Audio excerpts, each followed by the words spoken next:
ಪಲ್ಯ ಮಾಡು.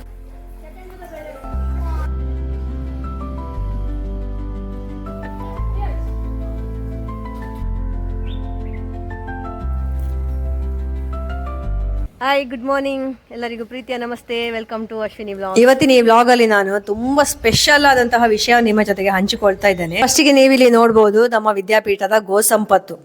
ಇವಳ ಹೆಸರು ಗಿಡ್ಡಿ ಅಂತ. ಇವಳು ನಮ್ಗೀಗ ಹಾಲು ಕೊಡುವ ಹಸು. ಇವರು ನಮ್ಮ ಶೆಣೈ ಮಾಮು. ಬಹಳ ವರ್ಷಗಳಿಂದ ನಮ್ಮ ಗೋಸಂಪತ್ತನ್ನು ಕಾಪಾಡಿಕೊಂಡು ಹಾಲು ಕರೆಯುವಂತಹ ಎಲ್ಲ ಕೆಲಸವನ್ನು ಅವರು ಮಾಡ್ತಾರೆ. ಇವಳ ಹೆಸರು ಗೋಮತಿ ಅಂತ ಹೇಳಿ, ನಮ್ಮ ಗಿಡ್ಡಿಯ ಮಗಳು. ಇವಳು ನಮ್ಮ ಗೋಮತಿಯ ಅಕ್ಕ ಸುರಭಿ ಅಂತ ಹೇಳಿ. ಇಲ್ಲಿ ನೋಡಿ ಗೌರಮ್ಮ ಇದ್ದಾಳೆ. ಗೌರಿ, ಗೌರಮ್ಮ, ಅಮ್ಮ ಗೌರಿ.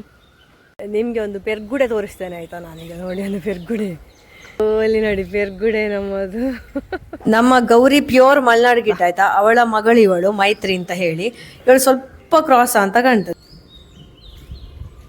ರುಕ್ಮಿಣಿ ಬರ್ತಾ ಇದ್ದಾಳೆ. ಇವಳು ನಮ್ಮ ಶ್ವೇತನ ಮಗಳು ರುಕ್ಮಿಣಿ ಅಂತ ಇವಳ ಹೆಸರು.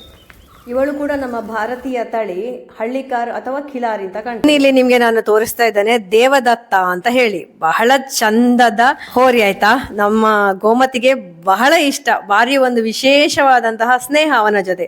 ಅವನು ಕೂಡ ಹಾಗೆ, ಆಚೆಗೆ ಮಲ್ನಾಡು ಗಿಡ್ಡಸ್ ಅಲ್ಲ, ಈಚೆಗೆ ಜರ್ಸಿ ಕೂಡ ಅಲ್ಲ. ಆ ತರದ ಒಂದು ಬ್ರೀಡ್, ತುಂಬಾ ಸಾಧು ಸ್ವಭಾವದ ಹೋರಿ.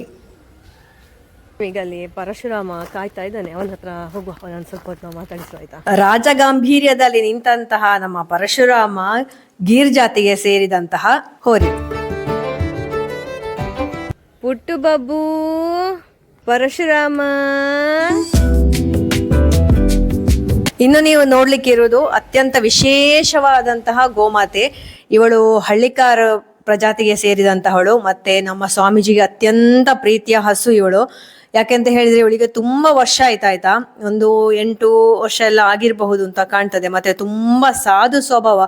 ಅಷ್ಟು ದೊಡ್ಡ ಕೊಂಬಿದ್ರೆ ಕೂಡ ಉಂಟಲ್ಲ, ತುಂಬಾ ಪ್ರೀತಿ. ಯಾರ ಒಂದು ವಾಯ್ಸ್ ಕೇಳಿದ್ರೆ ಸಹ ಸಾಕು, ಕುತ್ತಿಗೆ ಹೀಗೆ ಒಡ್ಡಿ ಕೊಡ್ತಾಳೆ, ನನ್ನ ಹತ್ರ ಬನ್ನಿ ಅಂತ ಹೇಳಿ.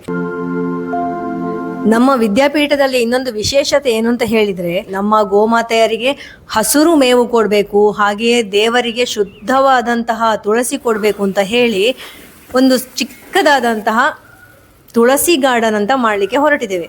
ಸೊ ಆ ಒಂದು ಕಥೆಯನ್ನು ನಿಮ್ಮ ಜೊತೆಗೆ ನಾನು ಶೇರ್ ಮಾಡಬೇಕು ಅಂತ. ನಮ್ಮ ಕೃಷ್ಣ ದೇವರಿಗೆ ಪುಟ್ಟ ಪುಟ್ಟ ಕೈಗಳ ಪರಿಶ್ರಮದಿಂದ ಮಾಡಿದಂತಹ ಪುಟ್ಟದಾದಂತಹ ತುಳಸಿ ಗಾರ್ಡನ್. ಇದರಲ್ಲಿ ನಾವು ತುಳಸಿ ಮಾತ್ರ ಅಲ್ಲದೆ ದೇವರಿಗೆ ಇಷ್ಟವಾದಂತಹ ಮಲ್ಲಿಗೆ, ಜಾಜಿ, ಆಮೇಲೆ ಪಾರಿಜಾತ, ಸಂಪಿಗೆ, ರೆಂಜೆ, ಈ ರೀತಿಯ ಬೇರೆ ಬೇರೆ ಹೂವಿನ ಗಿಡಗಳನ್ನು ಕೂಡ ನೆಟ್ಟಿದ್ದೇವೆ.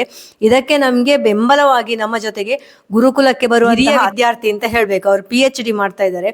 ಅವರು ನಮಗೆ ಕೆಲವೆಲ್ಲ ಅವರೇ ಬೆಳೆಸಿದಂತಹ ಹೂವಿನ ಗಿಡಗಳನ್ನು ಕೊಟ್ಟು ನಮಗೆ ಬೆಂಬಲವನ್ನು ಸೂಚಿಸಿದ ಕಾರಣ ನಮ್ಮ ಗಾರ್ಡನ್ಗೆ ಒಂದು ವಿಶೇಷವಾದಂತಹ ಮೆರುಗು ಬರಲಿಕ್ಕೆ ಸಾಧ್ಯ ಆಯಿತು.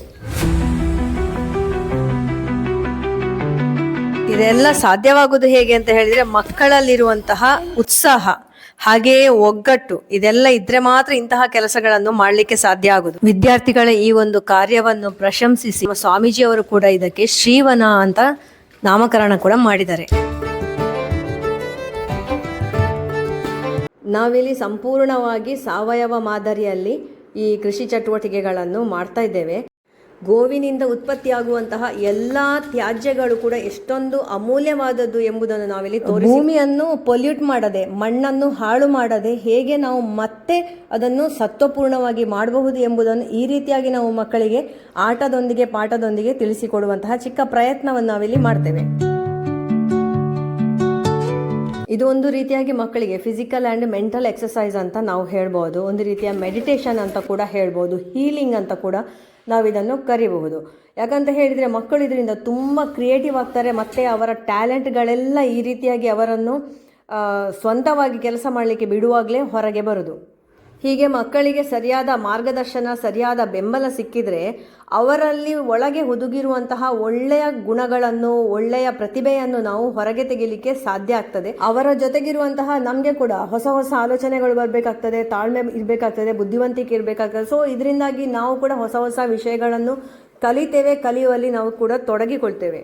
ಮಕ್ಕಳ ಜೊತೆಗೆ ಕೆಲಸ ಮಾಡುವುದು ಮಾತ್ರ ಅಲ್ಲದೆ ಅವರ ಜೊತೆಗೆ ನಾವು ಆಟಗಳಲ್ಲಿ ಕೂಡ ತೊಡಗಿಕೊಂಡಾಗ ಅವರಿಂದ ನಾವು ಬಹಳಷ್ಟು ಒಳ್ಳೆಯ ವಿಷಯಗಳನ್ನು ಕಲೀಲಿಕ್ಕೆ ಆಗ್ತದೆ ಮತ್ತು ಕೆಲವು ವಿಷಯಗಳನ್ನು ಅವರಿಗೆ ಸುಲಭವಾಗಿ ನಾವು ತಿಳಿ ಹೇಳಲಿಕ್ಕೆ ಕೂಡ ಸಾಧ್ಯ ಆಗ್ತದೆ.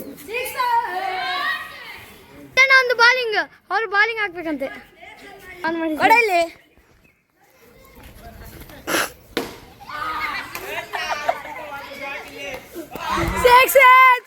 ಹೀಗೆ ನಾವು ನಮ್ಮ ವಿದ್ಯಾಪೀಠದಲ್ಲಿ ಮಕ್ಕಳಿಗೆ ಆಟ ಆಯಿತು, ಪಾಠ ಆಯಿತು, ಚಟುವಟಿಕೆಗಳಾಯಿತು, ಅದರ ಜೊತೆಗೆ ಅಡ್ವೆಂಚರಸ್ ವಿಷಯಗಳನ್ನು ಕೂಡ ಕಲಿಸುವಂತಹ ಚಿಕ್ಕ ಪ್ರಯತ್ನ ಮಾಡ್ತಾ ಇದ್ದೇವೆ.